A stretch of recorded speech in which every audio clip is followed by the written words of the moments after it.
was a man who could grant a person's greatest desires, be they rich, simple, complex, or downright deprived. No one knew this man, who he was, or how he achieved the things he did. We only knew his calling. A candle of any sort left outside your door, and on your door, an X painted red. Do this, and the man would come to you. When poor Jerry was on the brink of losing his home, he summoned the man and returned with wealth beyond anything our town had seen. Old Delilah summoned the man, possibly out of mere boredom. Now she owns a garden larger than my house, with herbs and fruit beyond counting, some even unheard of. When Johnny had returned after summoning the man, he apparently returned with a lifetime supply of meth. We don't see Johnny that much anymore. That all said, for every person that summoned the man and returned with treasures, there are many more who never return at all. Perhaps their desire was simply to leave to somewhere better.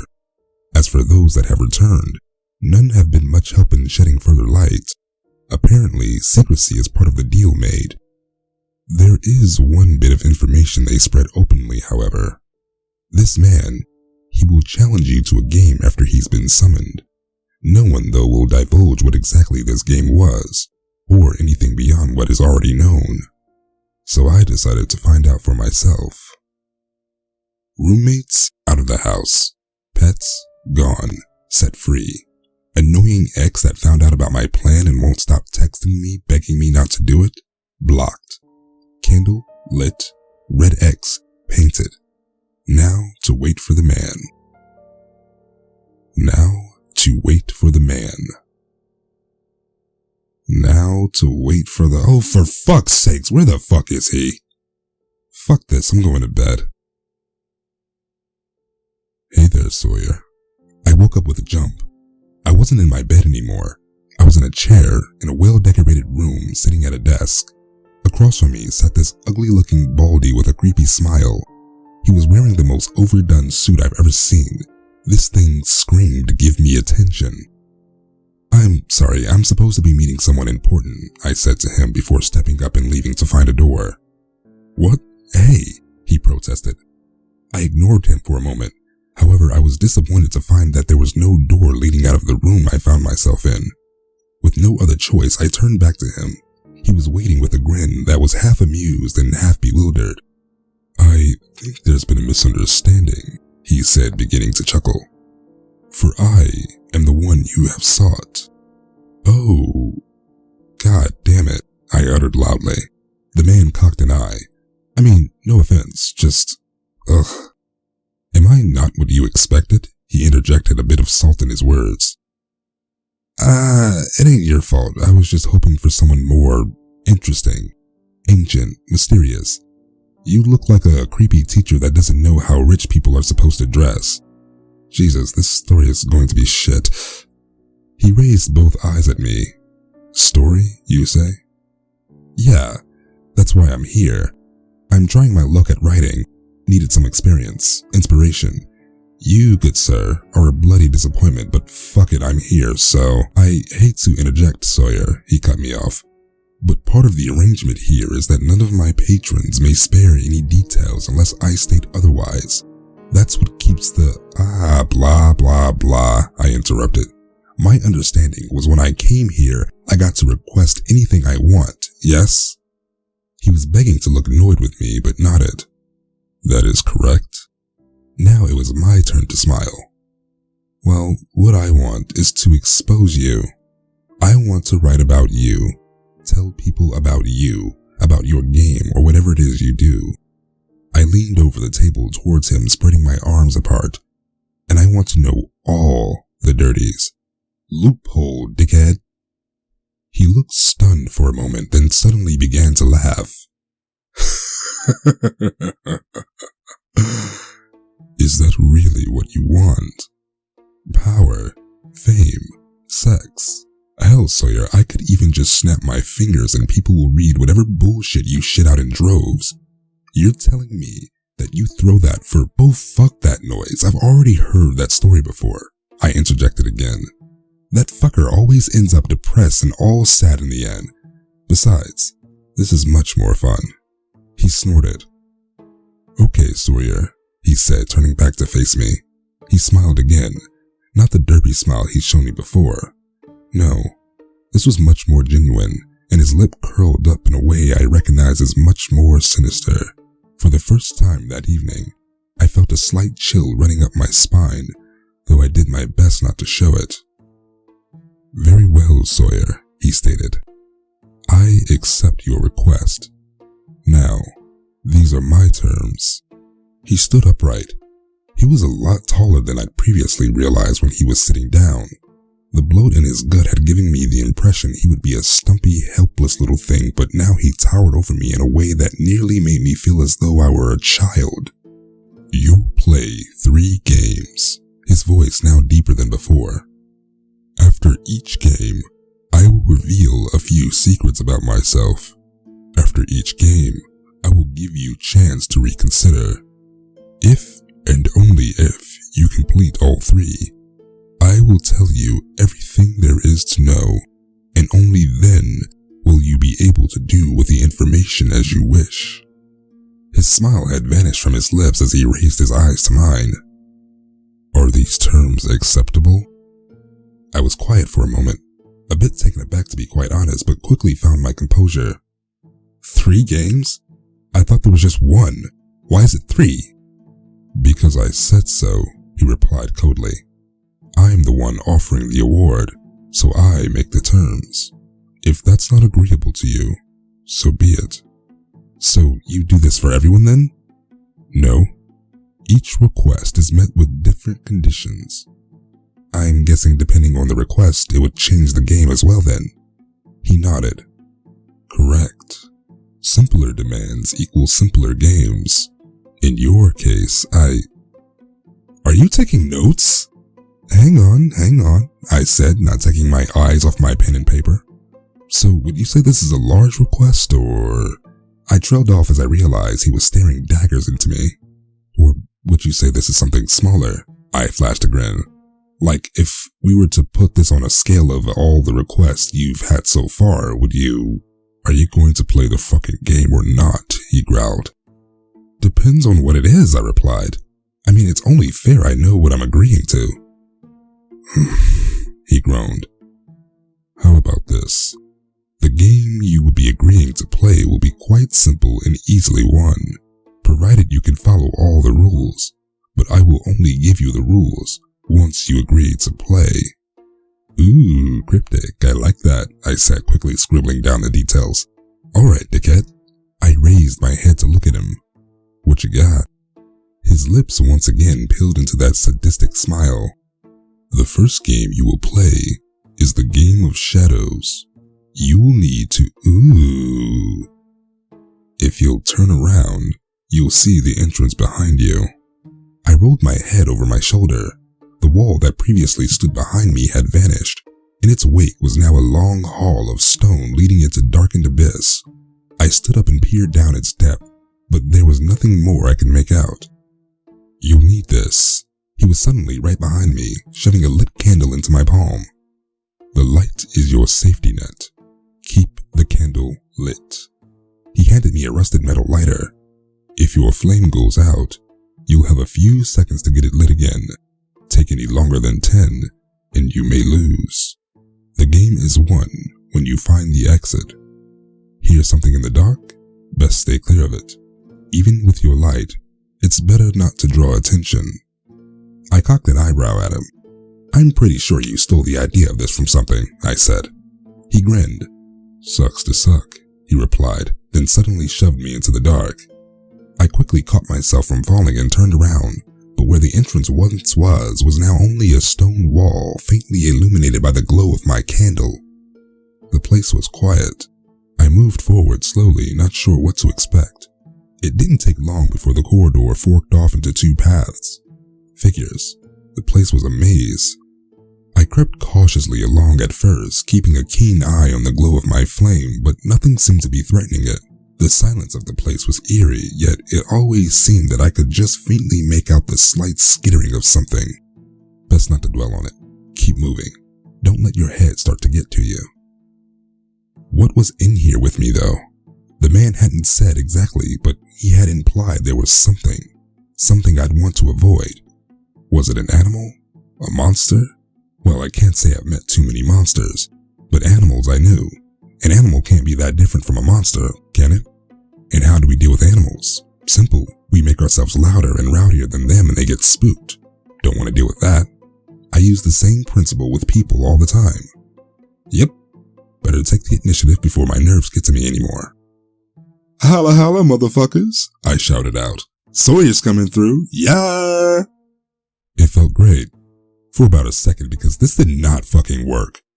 I took off sprinting down the hall in my chosen direction and within seconds the maze roared a cacophony of ungodly shrieks. The subtle skittering I was previously unsure of hearing was now echoing through the walls as what sounded like thousands of feet thudding their way closer and closer. Fuck! Ah! God fucking damn it! My previous cry of pride had swiftly become a genuine scream of terror as I fled through the stone labyrinth.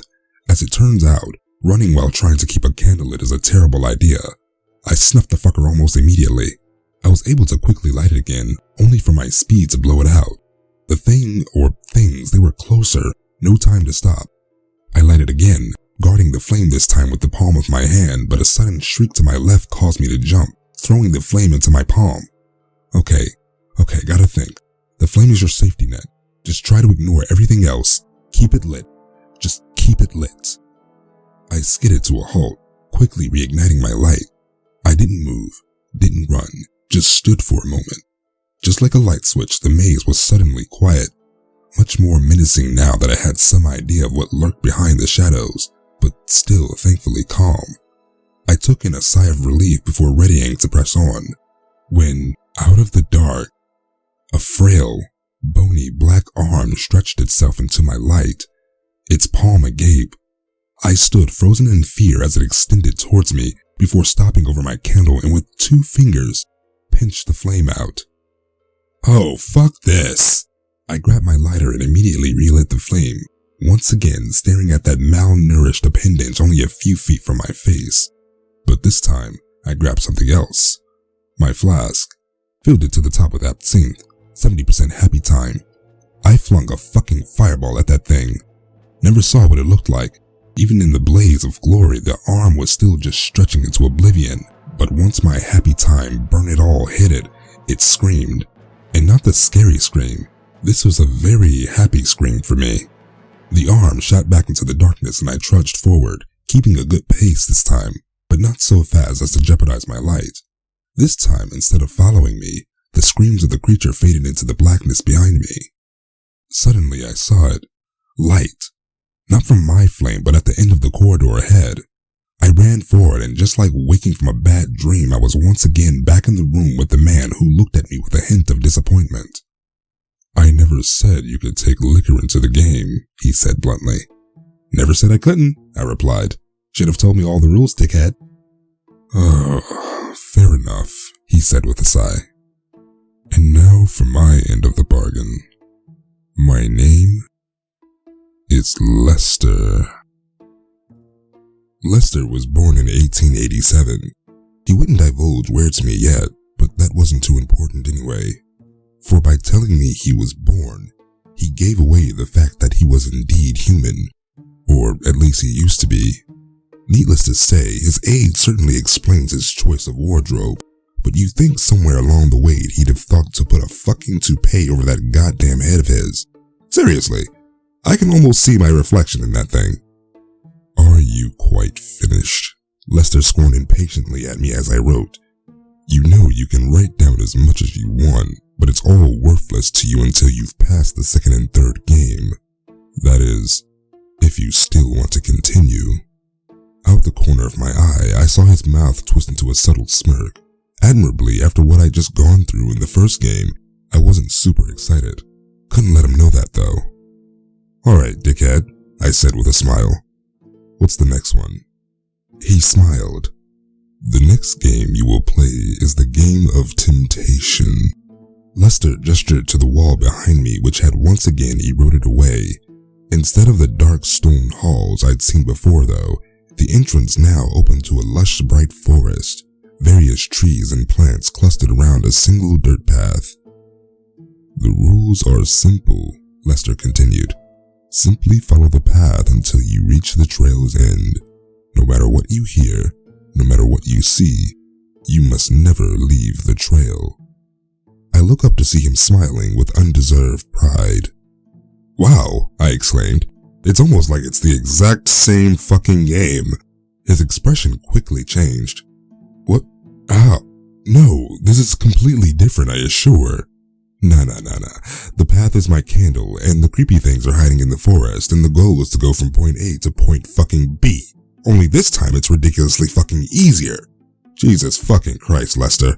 You told me you've been around for what? Well over 100 years? And this is all the creativity you fucking have? I don't think you will find this easier, Lester nearly growled. Yeah, whatever. Later, dickhead, I said, turning to stroll through that door. Oh, not yet, you don't. He grabbed me by the collar and yanked me back into the room. Wow, hey. No booze this time. Lester, god fucking damn it. I tried to fight him, but Lester, as it turns out, is incredibly fucking strong. With one hand, he flat out lifted me off the ground and used his other arm to start rooting through my pockets. He tore out my notes, my phone, my knife, my flashlight, my pen, my other knife. Did you go to sleep carrying a fucking utility belt? He yelled in annoyance. Scout's code. Be prepared, you wannabe warlock. Finally, he grasped it and threw me to the ground. Okay, wait. I stammered. Lester, buddy, if I don't have that on me, I could actually start going crazy. Seriously, it's not like I'm going to set the forest on fire or something. It keeps me grounded, man. Please? He grinned. No, he said, then kicked me out the door. I blinked. I was laying down in the middle of the dirt path. The room and Lester had seemingly just vanished into thin air this time. I groaned, lifted myself to my feet, and stared down the path ahead. Just a fucking walk in the woods, I thought to myself. The sky was bright. The fauna was mostly lush green with a few flowers and mushrooms standing out amongst the brush.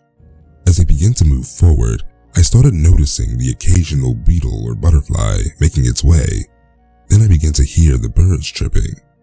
As I continued moving forward, this thing nearly flew into my face. Mistaking it for just another bug, I was about to swat it away when, upon taking a closer look, I held my hand.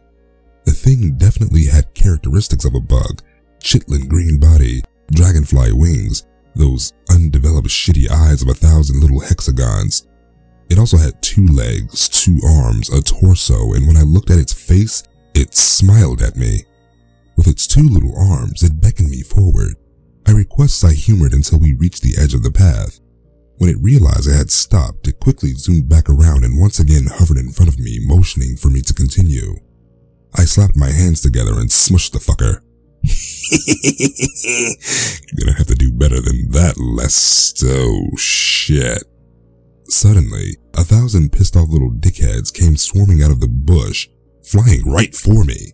Now, I'm not typically afraid of bugs. A swarm of bugs, maybe. A swarm of angry, unknown, possibly intelligent. Okay, I ran out of there like a little bitch.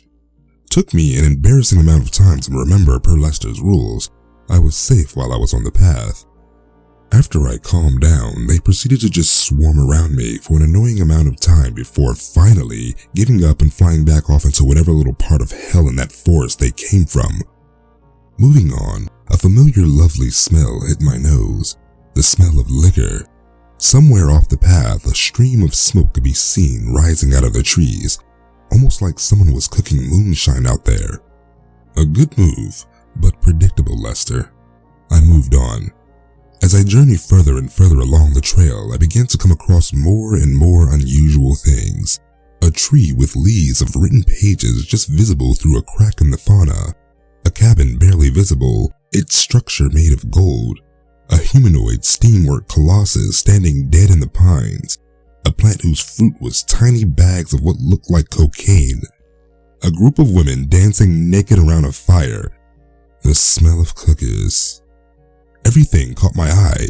I was here to document, but nothing pushed me to leave the trail. Nothing. Until I heard her voice. I wasn't even sure it was her at first, but she kept calling, pleading for help. I called called back and she screamed my name. I should have known it was a trick. Thinking back, I think I kinda did know, but I couldn't risk it. Shamefully, I came to my senses way too late. She kept calling me. First it seemed just a bit more to the left, then a bit more to the right. It wasn't until her voice was coming from behind me that I realized how far off the path I'd ran. Every direction was like looking into a kaleidoscope.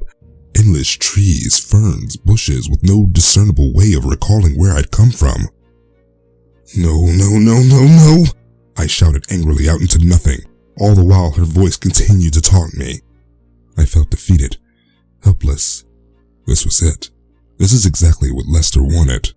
It wasn't until I heard the buzzing that my perspective changed. The buzzing of that horde of wannabe imps that pestered me nearly as soon as I walked through that door, because even if I had been fucking played, there is no way I was dying to those fucking pixies. I tore 2 sticks off a tree and stripped a handful of dead leaves from the forest floor. And I took those sticks and I started rubbing them. I really started fucking rubbing them. Meanwhile, that goddamn buzz kept getting closer and closer, but I kept fucking rubbing it. Finally, I saw the first spark, then another. Smoke was slowly coming from the leaves now. I looked up just in time to see the horde emerging through the bush, and I smiled. "Scout's code, motherfuckers," I exclaimed gleefully. "Fire time." Now, I don't know exactly what direction I'd come from, but I had a fairly good idea of how far I had moved. Once you've managed to light the fucking forest on fire, that's a pretty significant signal to tell you your point of origin. This way? No. Back to the fire. That way? Nah. Back to the fire. How about this? Ah! There's the path. Lester simply stared at me with a vacant expression as I strutted my way back into the room, the fire spreading ever more behind my back. I expected him to be pissed, but he seemed unsurprised. What was her name? His question caught me off guard. What? I stammered. The girl in the woods, the one you ran after. He was smiling now. What was her name? I glared at him. You already know her fucking name, I hissed. He began to crackle. Oh my, Sawyer. And to think you were implying I was cliché. She's one of the ones that never returned, if I recall. He calmly took a seat at the table. So tell me, he grinned, now that I know why you're really here, why not make the request to kill me? Why not ask me to bring her back? Why all the questions and all this other shit? I took a seat. I already told you, I said with my best smile. It's just more fun this way. Perhaps you've heard of my mother before. There was a little flicker of emotion in Lester's eyes as he brought her up. It was unexpected. Up to this point, I hadn't considered the man to be much more than the thing I've had to accept I myself had become. Her name was Anna Springle, and she was a rightful born countess of— Holy shit, your name is Lester Springle? I chuckled. He frowned, maybe wondering if I was trying to get him to talk more or just dicking with him. Lester Westcott, he corrected me. Not as funny, but I can see it. I scribbled something down and turned the attention back to his mother.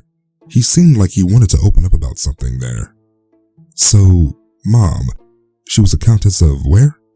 Lansfeld. Though sadly, she was never granted that title. Where? Bavaria, he replied, now with a touch of sorrow in his eyes. My grandfather had been its reigning king, but was forced to step down. My mother was— Wait, where? Bavaria. Germany? Ah, gotcha. So Granddaddy was a king, but then democracy happened and they kicked y'all to the curb, yada yada yada. What about Daddy Westcott? Lester remained quiet. I looked up from my notes to see him scowling. I will not speak of my father so long as I have a choice. Daddy issues, I wrote down. I want you to know, Sawyer, it was never anything personal. I looked back up. What you talking about? He sighed. I don't seek people out, Sawyer. They come to me just like you have, just like your friend did. I hear them out. I set the rules, and if they agree, well, then the rest is up to them. I'm I'm not here to prey on people, Sawyer. I was starting to dislike this. I offer a possible solution to a problem in exchange for the possibility you get to kill them, and who the fuck knows what else, I interrupted. I mean, hey, you never exactly explained the consequences of losing to me, but it's pretty fucking clear that there was shit in there that wanted me dead. I mean, I guess the question is, what would have happened to me if they got me, Lester? What the fuck happened to Kelly after they got her? Lester looked down. He was feeling guilty about something. I could fucking smell it. Did you even tell her what she was agreeing to? Lester! I felt a wicked smile come over my face. Lester turned to meet my gaze, but he said nothing. Or was that the whole fucking point? Never let the winners see any details, just let them spread the word. Get them to show off those fancy treasures like throwing chum in the water. So let me guess. Kelly didn't even know what she got until she was already neck deep in your filth. So tell me, Lester, where is she? She serves my associates now, Lester muttered. Who? He let out another sigh. You may know soon enough. It's time for the last game. He nodded to the wall behind me. The wall had vanished yet again, but I saw nothing on the other end. No stone corridor, no sprawling woods, nothing, just an empty void. Sawyer, Lester was suddenly behind me again, resting a palm on my shoulder. Ill. I don't believe there's much I can say to convince you, but I urge you, it's not too late to turn this one down. Holy shit, you're actually afraid I'm gonna win, aren't you? His eyes narrowed. No. I think no matter the outcome, there's no winning from this game.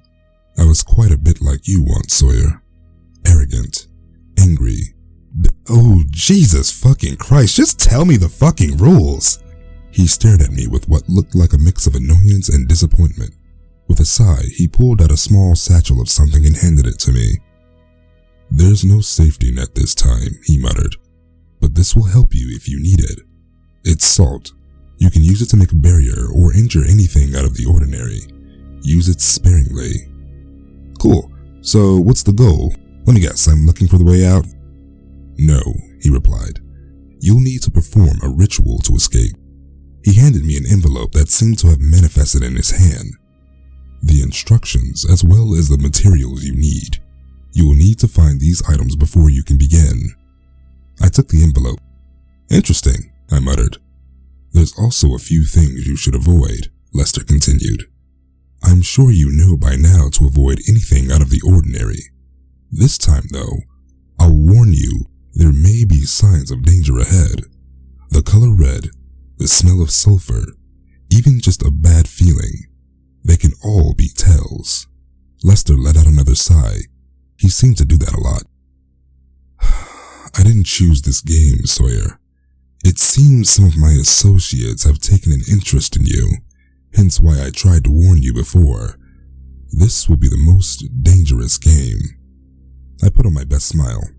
Well, Lester, your friends ain't never met a motherfucker like me. Lester groaned, but I carried on. Burn down the forest, set the boogeyman on fire. Me lucky, you sucky suck. Oh, just fucking go! He cried out, giving me a shove through the door. God damn it, Lester. Every goddamn time. I let out a groan and lifted myself to my feet. I was standing on carpet? I looked around. I was standing in another room, not unlike the one I'd been in with Lester. No table or really much furniture, though there was this odd little stone pedestal in the center of the room. There were also a lot of doors everywhere in fact, and one window. I approached it, looking out to see nothing. Beautiful, I muttered to myself, taking out Lester's envelope and opening it to see what exactly my aim here was. Items required. Ceremonial dagger, 5 candles, a compass, a goat? I quickly skimmed the instructions. Jesus Christ, he actually wants me to sacrifice a motherfucker. I tossed the instructions in my pocket and turned my attention to the doors. They took up nearly all the space of the surrounding walls. Rainbow of different colors, a few red ones among the bunch stood out to me. Well, fuck what Lester said. I'm Sawyer the fucking sadist, bitch. I can take anything. Lester ain't getting in my bloody way. I strolled up to the nearest red door and swung her open. It was like the frame itself started screaming at me so goddamn loud I actually felt the hair flying back from my face. I slammed the door shut. Nope. Big nope. Maybe listen to Lester. I found a nice blue door and opened that. Poked my finger into it. It didn't disappear as I expected. I watched it go forward into whatever this was. Okay. I took a deep breath and jumped. The first thing I felt was raindrops. Then a person bumped into me like a dumbass. He turned to me, said something in a language I didn't understand, then walked off into the crowd. I was in a crowd? Hundreds of people were around me, all moving towards something. I was in a town of some sort. Nowhere I recognized, but that figured. Then I saw her. In the midst of the crowd, a woman was tied to a post. Lots and lots of tinder at her feet. I approached along with the crowd. This man in what looked to be a pastor's outfit was yelling something. Again, I couldn't understand a word. He seemed pretty into whatever it was, though. Then he said something I did recognize. A name. Anna Springle, the man said in a thick accent. I turned to look at her, crying, pleading on that post. So, Lester, Mommy was a witch. The man gestured several times to these items that had been displayed out to us observers. Evidence, I guess. There was some weird book, a few weird herbs, so it looked like somebody's heart, and a dagger. I looked up at the man shouting and back to my prize. I couldn't just swipe it in front of all these people. Unless... I glanced around quickly. Took me a while before I saw it, but there it was. A pit behind Anna. On the side of a building, there was a blue door. The same I'd come in from. Okay, excuse me, pardon me, move it, Tubby. I shoved my way through the crowd and towards that dagger. When I broke through and approached the table, the priest or whatever he was stopped talking. He looked a little shocked for a moment. Once I grabbed the knife though, he quickly jumped up and started yelling at me. I smiled. Pocket salt, motherfucker, I yelled, throwing a big old handful in his face. He wrenched back and got a bit in his eye, I think. Meanwhile, I snickered and made a run for it. The crowd turned fucking rabid. It's moments like this where I wonder if maybe I should think these things through a bit more. Moments where my humorous chuckles quickly turn into cries of fear and panic where I think maybe there was a smarter way. Anyway, I ran like a bitch for the door and just managed to hop through before one of those feral peasants grabbed me. I took a nice big sigh of relief back in the room, turned around, unzipped my pants and released my bladder back into the void. It had been a while. You shoulda. I froze. Did someone just say something? You shoulda. I peered over my shoulder and jumped. There was a fucking man in the room with me. He was knelt on the floor, covered by a burgundy hooded robe. I slowly zipped up my pants, turned around. Was he talking to me? Hello? I said, doing my best not to stutter. You.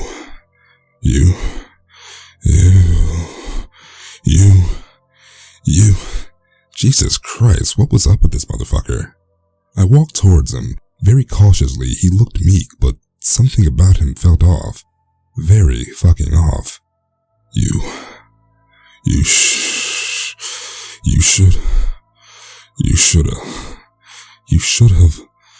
should have what? I asked, a slight chill running down my neck. And then he looked up. Bald as the sun he was. Pale as the fucking snow. He had no eyelids, just two big old circles. No nose either, triangle hole there.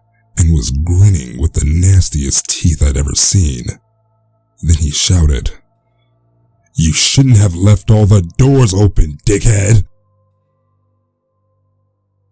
I would just like to add that under most circumstances, I'm usually pretty relaxed.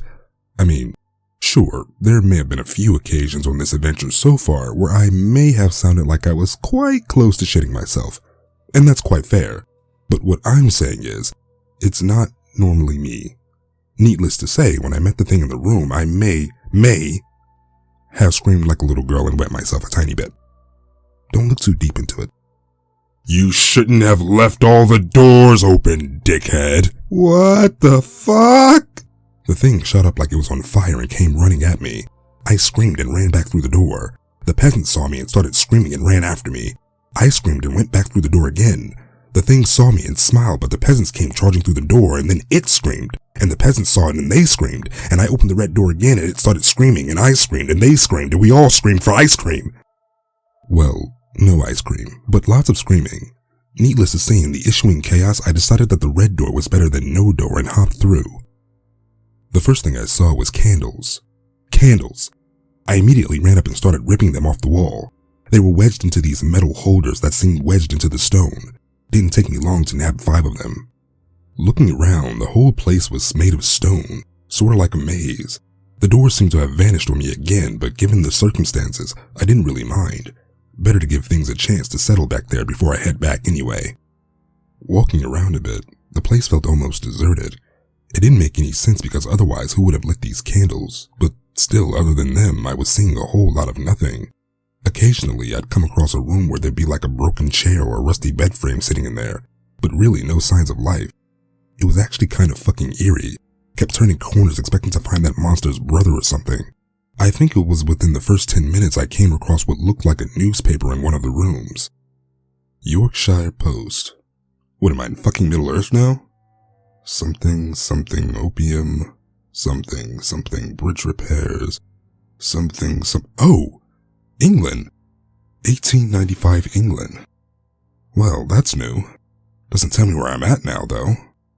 As I was talking out loud to myself, I suddenly realized I was hearing something. Footsteps. Right behind me. I turned around and oh shit! There he is! There's the fucking robes and... Are you lost, brother? I blinked. It wasn't him. I mean, he was wearing the robes, but no Voldemort face, just a very confused looking man. Afraid so. I was told there was a red door down this way somewhere. I don't suppose you know where it is, do you? I said with a smile. He frowned. That's dare I say, strange accent you got there. Shit, England. Brother, where are your robes? And did you soil yourself? I cleared my throat. Oi, mate, you wouldn't believe the day I've had. Was having me a napsy out in the barn. All of a sudden I'm waking up and this big fat mule has bent over pissing on me. Soaked me bloody robes he did. And now I've got to find this bloody door. Help a brother out, mate. He stared at me for a second. Did you just try to fake an English accent? There was a very awkward silence. Look, he said, I don't know who you are, but I think you better pocket salt, bitch. I hurled a handful in his face and started running. I could hear him cursing me from behind. I learned a few new swears today. I sprinted around a corner and suddenly there was 4 of them. Oh, thank Christ you have the candles, one of them said before I could react. The master had been... Where are your robes? Well, don't just stand there. Grab one from the cupboard and get in there. Having learned my lesson about impersonating accents, I just nodded, snatched a pair of robes, threw them on, and walked through the door he was pointing at. On the other side was... a kid. He was sitting on a little plateau in the middle of the room. He looked up at me as I entered but said nothing. Okay, the candles. I wasn't sure what I was supposed to do with them. That said, Lester's ritual called for them to be placed in a particular order like you were marking the points on a pentagram. What are the odds? I approached the child and he started setting up the candles. One here, one there, and... You're doing that wrong, the child said. Well, not all wrong. The pattern is right, but you have to remember the star's tip always needs to point north. Here. He reached into his robes and he pulled out a small metal compass. I forget sometimes too. Thank you, I replied before quickly remembering the accent. Shit. The child made a face. You're not really supposed to be here, are you? Oh god damn it, I'm gonna have to kill this kid. It's okay, he continued, flashing me a smile. I won't tell. Oh, thank fuck. Suddenly, the man that was previously shouting at me came bursting through the door. What are you doing? Master Lester, I apologize. I don't know where... It's okay, sir. My fault. I'd like him to stay for a bit, actually, if you don't mind. Lester? The man sighed. As you wish, master. He gave me a quick glare before taking his leave. Well, said Lester, you know my name now, so what's yours? Sawyer, I stammered, a little taken aback. Huh? He replied. So, what are you doing here? Believe it or not, I came here to find candles, a compass, and a goat. Why? It's a long story, kid. He paused for a moment. Well, we're all out of goats. You can come back in 2 weeks, though. We're supposed to have more of them. I took a moment to process this. Kid, I appreciate it, but I'm not sure that would work. He frowned. Well, you can hold on to the candles. We have plenty of those. Oh, and keep the compass, too. He smiled at me. This was weird, even for me. So, where do you come from? Lester asked me. I came through a door. He chuckled. Yes, I figured, but where did you come before the door? I paused for a moment. No joke, kid. I was somewhere completely different, walked through a door and ended up in one of the halls here. His eyes lit up. Oh, so then, are you special? What do you mean? Well, I'm special because I can talk to the chiefs, and they talk to me. If you came here through the door from somewhere different, you must be kind of special too. I don't think so. Wait, did you say chiefs? His eyes went wide this time. You haven't heard of the secret chiefs? He practically shouted. Jesus Christ, these people really were fucking nuts. They're, well, it's hard to explain what they are. They're like everywhere, all the time, at the same time. Dad says Mum became one when she died. He went a little quieter at the mention of her. But, she doesn't talk to me. All the chiefs talk to me, but I've never heard Mom. There was a pounding on the door.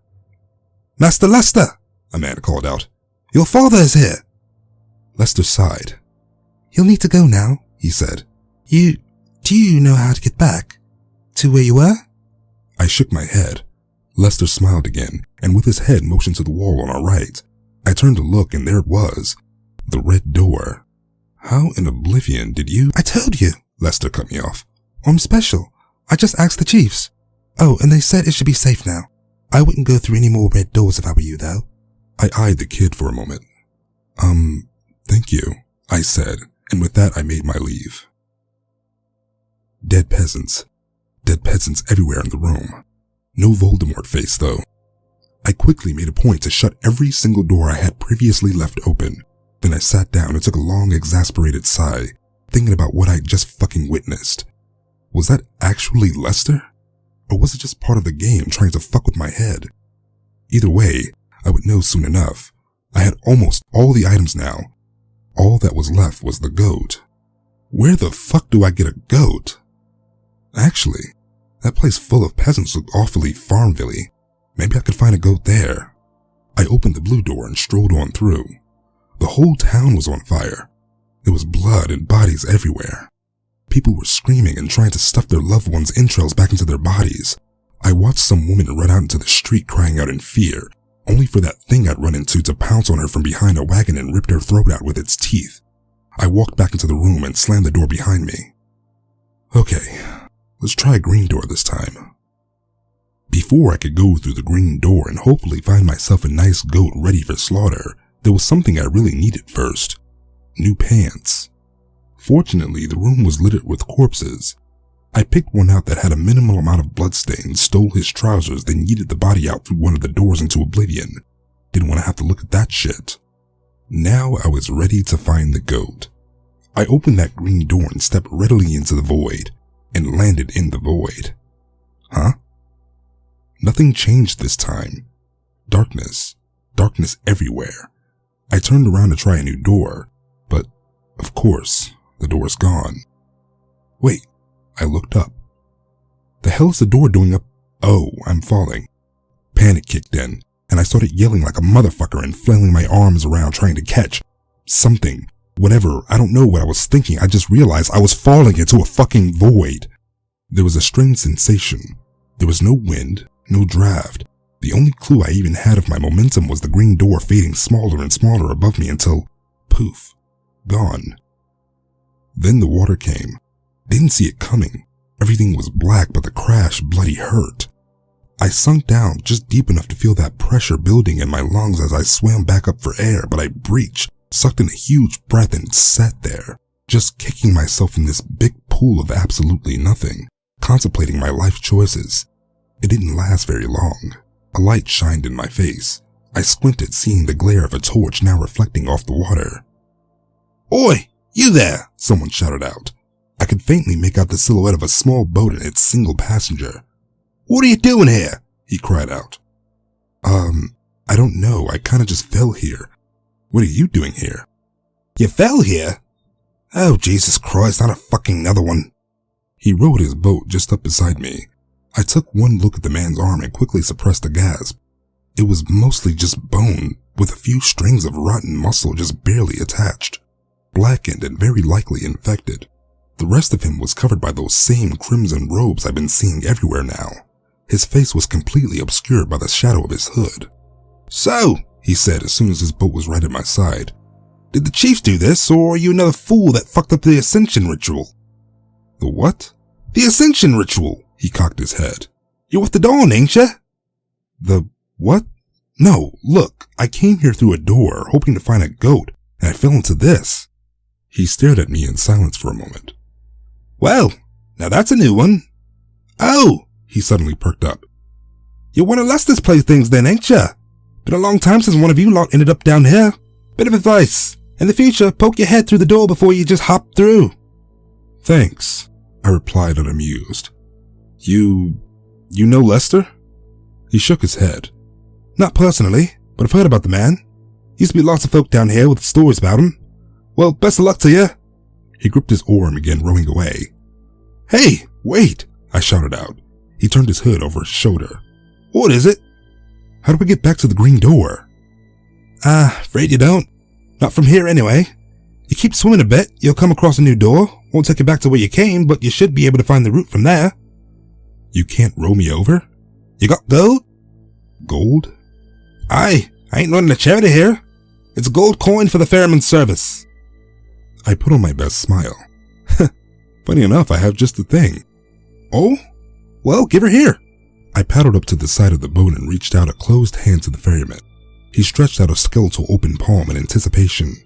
I grabbed his arm and yanked him into the water, quickly pulling myself up into the side of the boat. I suddenly felt finger bones clamping onto my leg. "What the hell?" I heard him roar from behind me. I turned around and punted him in the face with my other foot, breaking his grip. With that, I hopped onto the boat and started rowing. "Hey!" he shouted out. "You'll pay for this! You hear me? You—" "Na-na-na-na-na-na. Later, dickhead," I shouted back, rowing away as fast as I could. He continued to yell obscenities at me in the distance, but quickly faded away into the void. Eventually, I saw the island. It was nothing special, just a bit of lifeless rock poking out of the water. On the side of a stone plateau, however, there was also a door, a dark purple color this time, none like it back in the room. I left the boat idle in the water for a moment, contemplating if maybe I could find a more appealing opinion. My mind was swiftly made up by the sound of someone yelling, "Hey, fuckhead!" right behind me. I spun my head around. There was Mr. Bones, all right, and he was riding something big and nasty in the water, of which I could only see the large spiked dorsal fin poking out behind the waves it made as it and the ferryman came cruising in my direction. "I'ma hang your head in the bow of my ship. Your soul will never leave the fucking void. Eternity of darkness, motherfucker. Eternity of—" "Oh shit, go time!" I spun back around and rode for that island. Mr. Bones sounded like he was about to have an aneurysm with all the yelling behind me. As soon as I was in distance, I stood up and jumped into land, ran for the door, and hearing one last manic screech from Mr. Bones, jumped through. I was in a house, a very dark, smelly house. The first thing I saw was the dining room table, covered in spoiled dish, half filled with mold and putrid food. Flies buzzed mercilessly around me. The only light came from the moon shining full through the stained windows. I approached the window. Nothing but pasture and fields as far as I could see. Perfect. Some fucking hillbilly has to have a goat around here. I strolled my way through the house, ready to go goat napping, when something caught my ear. Behind the door, I could just barely make out faint whispering. Curious, I cautiously pulled it open to see a rough set of stairs leading down to the homeowner's cellar. Silently as I could, I crept down the steps and gazed upon one of, the worst case of clear mental illness I'd ever fucking seen in my life. A man was knelt on the floor down here, surrounded by candles in the pattern Lester had taught me, but they were also everywhere else throughout the room. Big fucking fire hazard. There were also banners, Big ugly things with the most overcomplicated depiction of the cross I'd ever seen. On all the walls and the mirrors. This guy had 4 of them surrounding his little candle pentagram, all pointed at him. The cherry on top, though, was the dead, gutted rabbit in the center of it all. He continued to mutter to himself with no apparent sign of stopping. I cleared my throat. Excuse me, I called out. The man suddenly gasped, then bowed down on the floor, his face right in that basement muck. Oh, by the heavens, you came! You actually came! I've been doing the ritual, just like it was written, over and over, but so far only that idiot child of mine has been able to contact you. Oh, yeah, that's nice. Listen, I need a goat. Do you? A goat? He cut me off. Yes, of course, master, of course. This frail hair's too puny a sacrifice for your likes. The neighbors have a goat just down the road from here.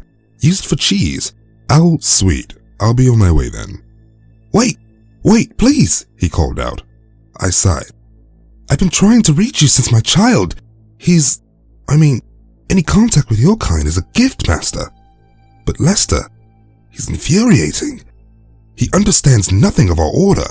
Sure, he may have his mother's gift, but Jesus Christ. I trailed off in my thoughts as the man continued to ramble on. Always something to do with fucking Lester. The hell is going on here? Okay, just who the hell are you? I asked him. The man began to stutter. Do you not recognize me?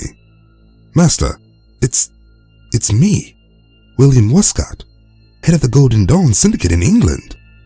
These motherfuckers actually decided to call themselves that over anything else. Jesus. That Skellebones dude did ask me if I was with the Dawn, though. The fuck is the Golden Dawn? I asked him. William was silent now.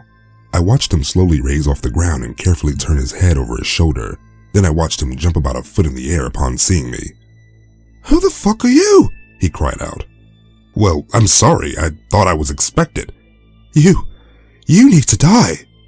My reaction swiftly changed from annoyance to oh, damn it, as William suddenly pulled a dagger out of his robes. I fled up the stairs, Lester's crazy dad at my frickin' heels. I burst out of the basement door ready to make my escape, when goddamn Mr. Bones suddenly walked through the purple door I came in through. Holla holla, motherfucker, he shouted, then charged me. But I had just the thing. I reached into Lester's satchel. Pocket salt, Pocket salt? Shit. The lake. Daddy Westcott came flying through the door behind me. I screamed, pissed my new trousers, and flung myself through one of the windows. To those of you reading this, don't ever do this. I mean, in my case, it wasn't like there was a lot of options, but there was also lots of cuts. Glass sharp, apparently. I sprinted through the field away from the house, bloody and soaked. Behind me, I could hear a comment of Daddy Westcott and Mr. Bones. Then the front door to the house flew open and both them came charging after me. I shrieked and ran faster, eventually seeing a neighboring farmhouse on the horizon. I was forcing my legs with all my might now, the goddamn cacophony of 2 pissed-off dickheads ringing in my ears. Finally, I reached the barn. I tore open the door, and there she was, fast asleep on a pile of hay. My goat. I'ma call her Betsy. Betsy sheepishly cracked an eye open as I ran towards her, jumped on her back, and suddenly she was up in a flash. With one arm, I grabbed a hold of her horn, and with the other, I gave her rear a good smack and shouted, "Giddy up, Betsy!" Betsy did not understand because she immediately started trying to buck me off. Whoa, Betsy! I hung on for dear life as this enraged beast started pouncing all over the place. Just then, Westcott and Mr. Bones appeared in the door. Westcott smiling sadistically. Mr. Bones, well, I still couldn't see his face. But then Betsy stopped throwing a fit. She remained still for a moment, eyeing the both of them while Westcott's face changed to one of uncertainty. Mr. Bones, even without his facial features, appeared to be puzzled. Then Betsy charged. I clung on for dear life, trying my best not to let my feet drag off the ground. Seriously, a goat is a terrible animal to ride. Westcott and Bones suddenly panicked and lurched back. Betsy rammed Bones right in the groin and he shot back. Me and Betsy fucking run. Fuck yeah, I cried out as we rode away in the night. Atta girl, Betsy. Atta fucking girl. We rode for quite a while. Betsy began to grunt and whine as the trip became longer, but she never tried to buck me off again. though the previous charge of victory did come to a slow trot. Eventually though, as the two of us journeyed down the countryside, we found what we were looking for. It was standing off the side of the road, completely out of place, but there it was, the green door. "Whoa there, girl," I said to Betsy and slowly dismounted the goat. This was it. End of the road. I was about to have to kill this poor goat. Time for the grand finale. I turned to look at Betsy, and Betsy looked at something. Honestly, I have no idea what. Both of those goat eyes seemed to have picked their own directions. "Bah," she bleated. "Yes, Betsy," I replied. "Bah, bah." With that, I opened the green door and me and Betsy stepped inside. Oh, what the fuck? I stood dumbfounded at the sight that had befallen us past the door.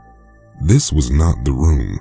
In fact, this could probably be considered the exact polar opposite of the room.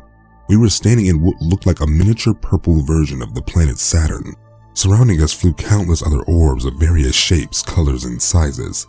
Some of them didn't even look like they were made of any matter at all. Just big old balls of light floating around whatever we just walked into.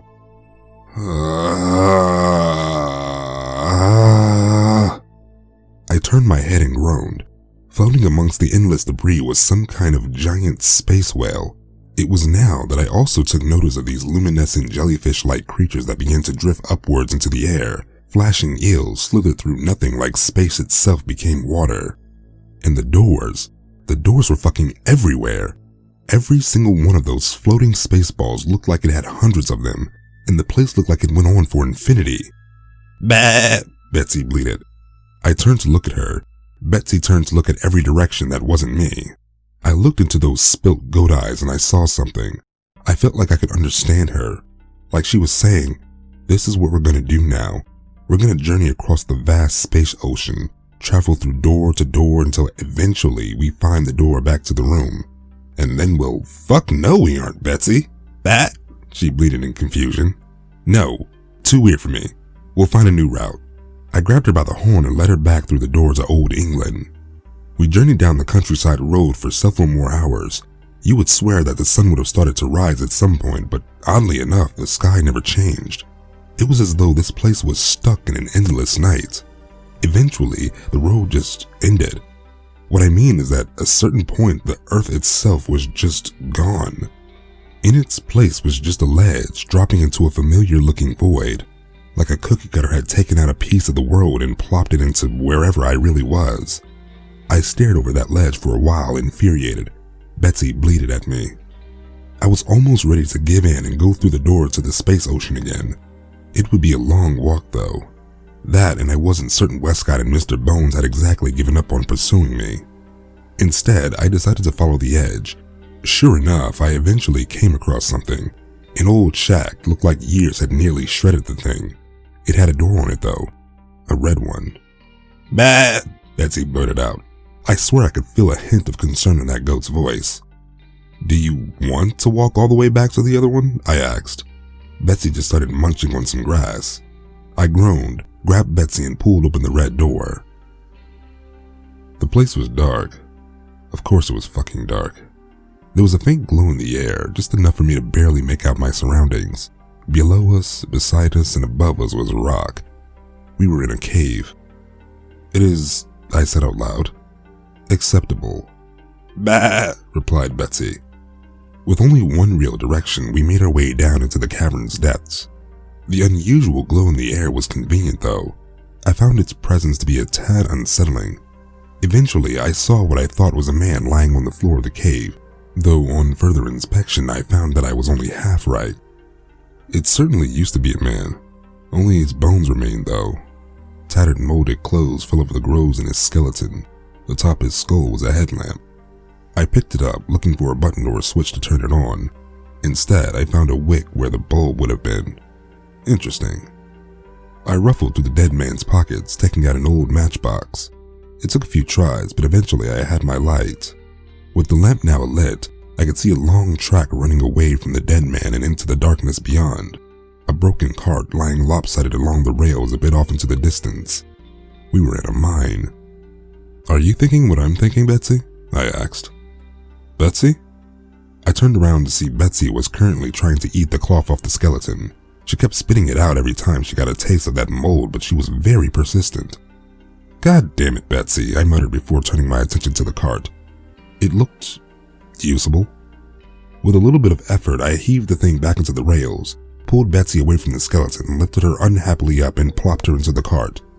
"No more walking," I said to her with a smile. "Bah!" I got behind the cart and started pushing. Once we picked up enough speed, I jumped in. "Sweet," I said to Betsy. "Now, so long as we get a bit of a decline, we should be able to just..." "Oh god, not like that." I swear, something in the universe was just fucking angry at me, because almost as soon as we started moving, the fucking cave just dropped. I screamed. I'm pretty sure Betsy did too. I'm not sure, she might have been having the time of her life, but she was very loud. We soared down into the mine, the cart bumping and shaking with every pebble, dent, and curve in its path. And this fucking path was not straight.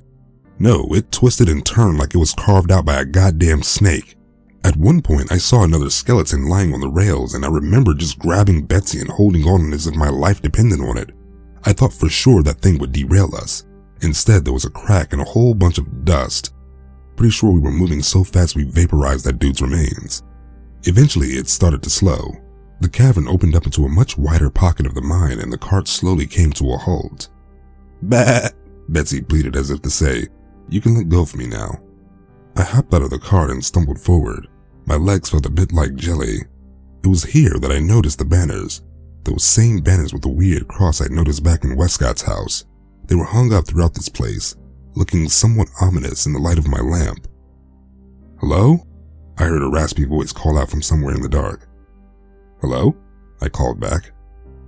There was a light pitter-patter of feet echoing off the cave walls. Then I saw him. A mix of confusion and fear initially came over me as I stared at the man's face, but as I continued to look, it settled more towards the confusion. I recognized this man. He was the one that shouted at me when I ran into Lester when he was a child. Now, though, he seemed to have aged several years. His skin looked unhealthily pale, probably didn't get a lot of sun. If it weren't for his nose, I would also swear he could have been the spitting image of the thing I named Voldemort Face. "What are you doing down here, stranger?" His voice was that of someone who died inside ages ago and was now decaying from within. I was too taken aback to find words. "Whatever it is you're looking for, I can promise you won't find it here. Please leave me in peace," he muttered. Wait, I know you," I stammered. He eyed me with tired, unconvinced eyes for a second, then his eyes shot wide. "You!" he cried out. "You're the one that..." "Yeah, I'm that dude that popped into your little cult or whatever. Listen, I'm not here to be a bother, but have you seen..." "You? Are you working with him? Is that traitor still alive?" I paused. "Traitor?" I asked. "Don't play me for a fool, scum," he hissed. "You appear out of nowhere one day, attack one of your initiates, go and have some secret conversation with the unchild, and then vanished into thin air. Lester sent you to finish what he started, didn't he?" "What? No, look, I just need to find a door. Probably a red one, maybe not. Any weird doors popping up around here?" Now it was the man's turn to look confused. Then he began to laugh. "So you're just his plaything then? How disappointing." "Okay, just hold up a second. I'm not that creep's fucking plaything. If anything, he'll be mine by the time this is over.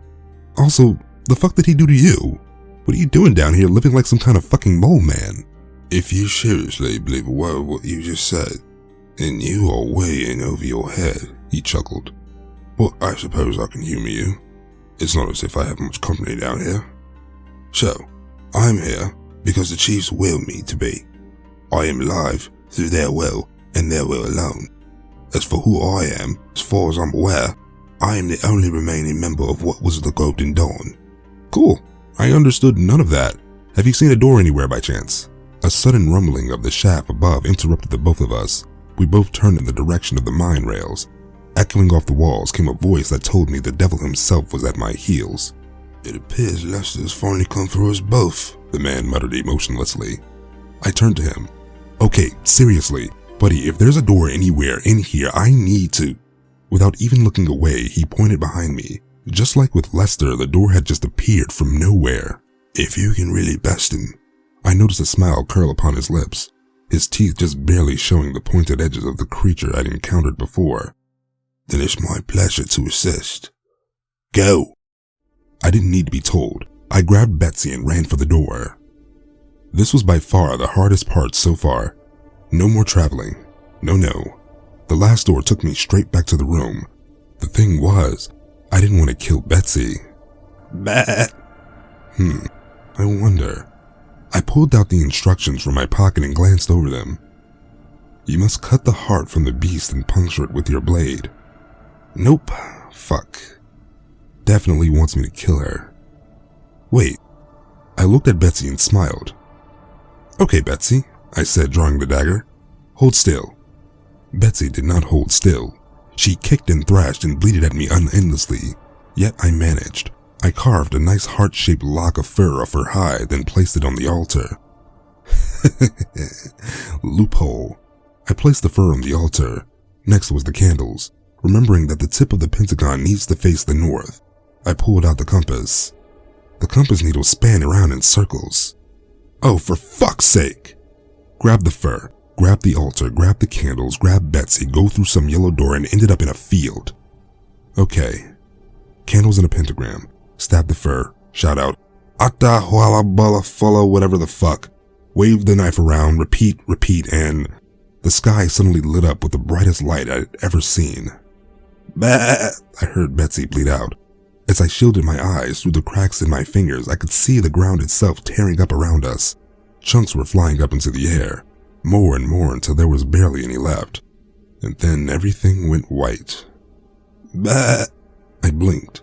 The sky above me had changed to what looked like a never-ending vein of the aurora borealis. Strange, varied colored light flowed above me. I stood up.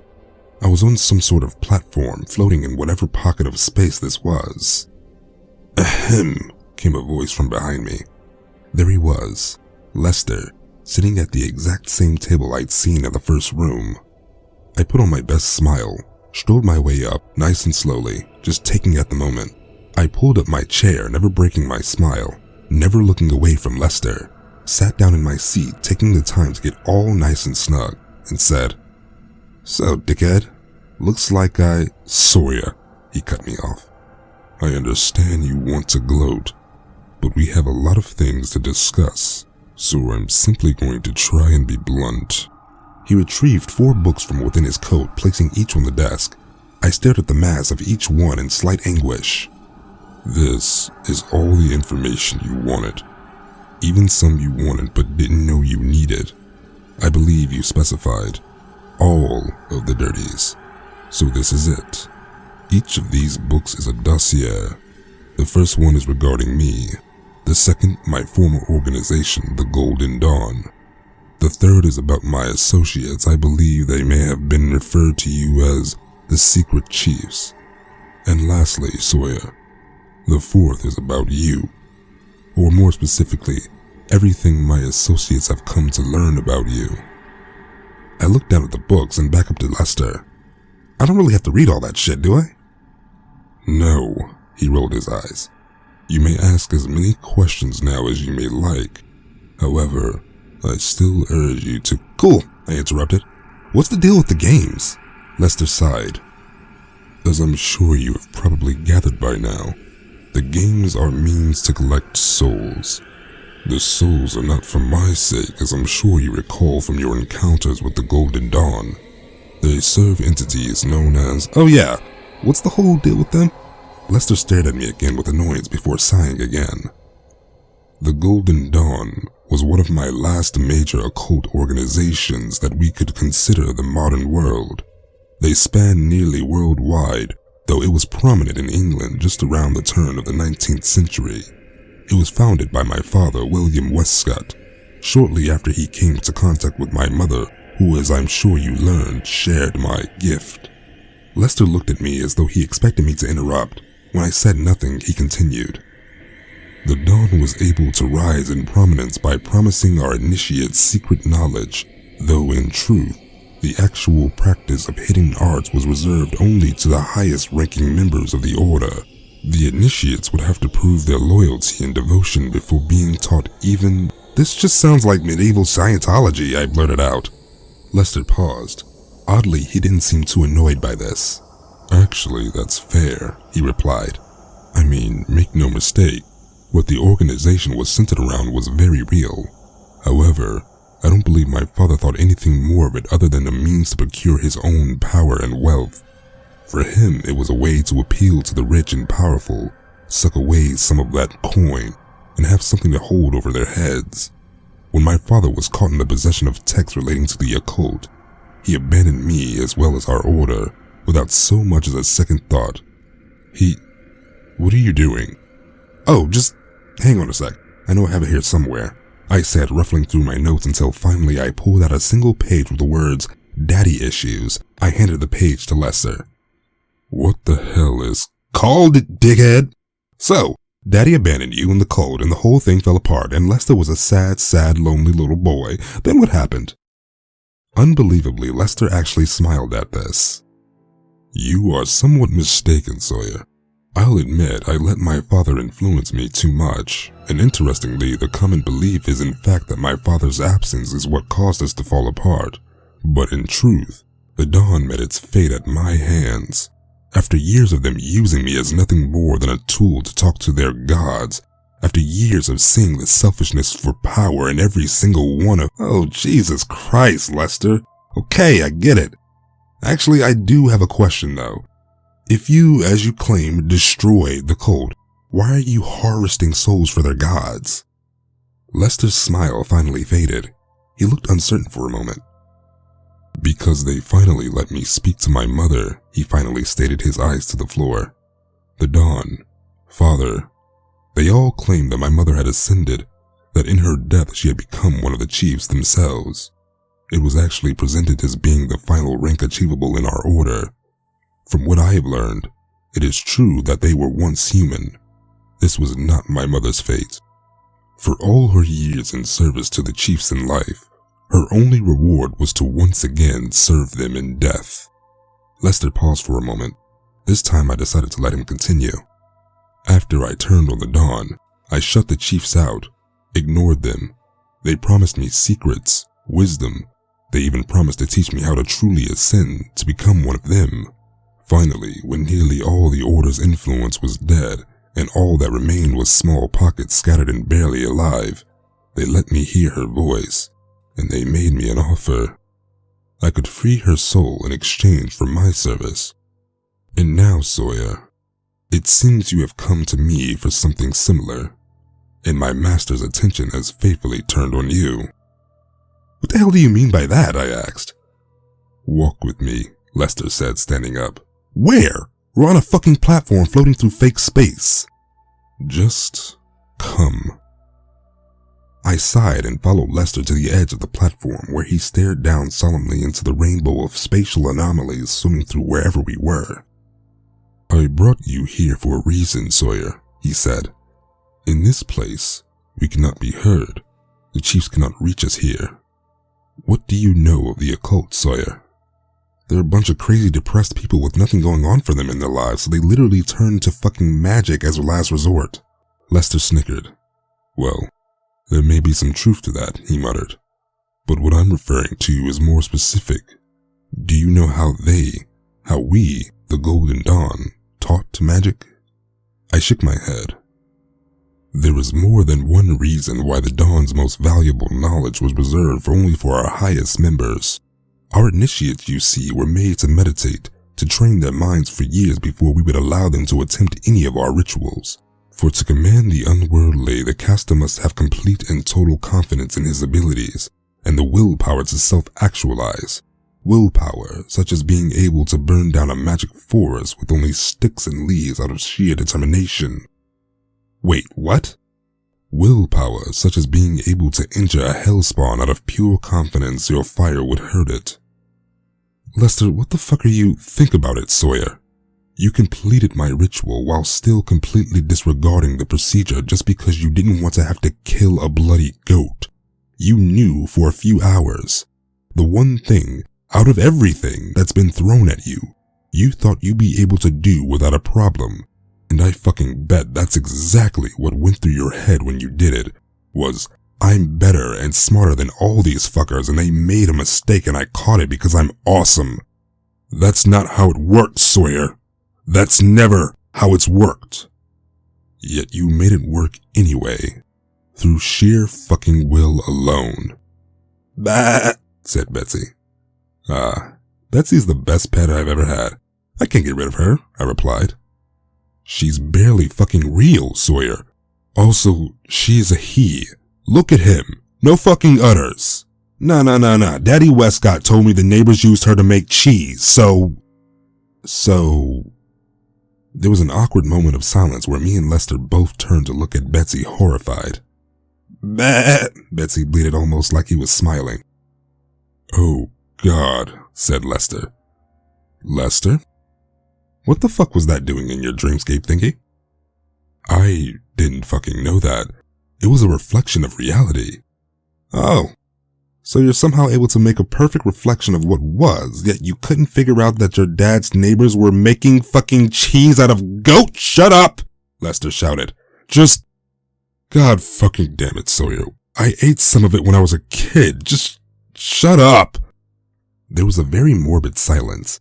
I may not have liked Lester much, but there was no denying we shared some kind of moment there. A moment of shared... You know what? I'm just going to stop talking about it. Just... Here, Lester cried out, the fourth book now open in his hand. Read what this says about you. I picked up the book. Sawyer's gift of being magically inclined seems to stem from whatever mental ailment he suffers from. He actually appears to be so narcissistic to the point that... What? I stated. Oh, fuck that. Listen, I may be a tad sadistic, but I'm no narcissist. I would seriously beg to differ. Quiet, Lester! You clearly don't know what you're talking about. Lester stared at me with judgment in his eyes. Can I ask you something? He asked. What? If you really came here to find this person, Kelly, why did you make your request to be information? Why not just ask for her back? Why this whole thing? Do you really just prefer to jeopardize her safety for your own amusement? I stared at Lester for a moment, contemplating my words. Lester, I stated, there are very few fucking things I care about, but the things that I do, I care about more than I think you could bloody comprehend. I choose the price of information, partially because I wanted to fuck with you, but also because I didn't know what I was walking into. I didn't know if you would even agree to bring her back. I didn't even know if it was possible. I slowly showed Lester my best smile. But what I'm fucking certain of is that I could learn about you. I could learn how to kill you, and there is always a way to kill something. Lester. Lester began to laugh almost maniacally. I had seriously underestimated how absolutely nuts this person was. That's it, he stated. That's exactly fucking it.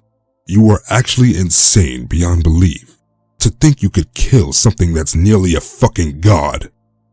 Yet I bet you probably fucking could too. Just out of sheer will and belief, Sawyer. That's fucking it. I watched a little bit disturbed as Lester continued to howl uncontrollably. Finally, he calmed down, picking himself up and once again facing me with those pitiful, serious eyes. Look, he started. I'm just going to be blunt with you. Regardless of how this meeting goes, at some point after you leave here, the Chiefs will contact you. And depending on how that goes, Sawyer, they will either see you as a very useful tool, or they will see you as a threat. He began to pace about the border of the platform, staring at the floor. I served the Chiefs for nearly more years than I can count, and I again have grown tired of their manipulation, their games, their greed. I am prepared to turn on them once again, but I am not ready. He turned to face me. I understand your grievances, Sawyer. I only turned back to the Chiefs to save my mother, and I believe if you would follow my direction, we could take them on. He extended an open palm towards me. I cannot promise you Kelly, but I can promise a chance at saving her. Will you help me with that chance, Sawyer? I thought for a moment, then flashed Lester a smile. Nah, I've heard that story before. What the fuck do you— Wow! I quickly gave Lester a good shove over the platform, watching with glee as he fell, cursing my name with all his breath. I turned around. Sure enough, there was one last door to go through. Sawyer! Sawyer! I could hear his voice crackling in despair as I strolled my way to the exit, pocketing the books on my way. Sawyer! Wait, was the voice getting louder? I stared up. There he was, falling out of the sky now. It doesn't work that way, Sawyer, he screamed as he flew by the platform and once again fell down into oblivion. I ran to the edge and looked over to watch him disappear. This place is finite! Finite! But there's no fucking bottom! He was suddenly falling from the sky again.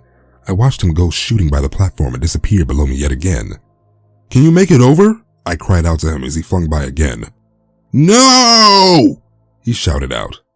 Meh, I think I'm okay with that, I shouted out gleaming, and with Lester swearing every word in the book at me, I joyfully strode my way through the final door. I woke up in my bed, the 4 books at my side. The roommates yelled at me for setting the pets free, of course, and for Betsy pooping on the sofa. But fuck 'em. This was always going to be temporary housing anyway. Now that I had the books, I could take the time to learn as much as I needed about the Chiefs, about Lester if he ever makes it out of there, about how I'm going to get Kelly back. Though, I may not have as much time as I thought. Shortly after my return, my grumpy roommate bitterly handed me a letter, apparently addressed to me. There was no return address, no name, just words written on the parchment inside. The dawn is rising.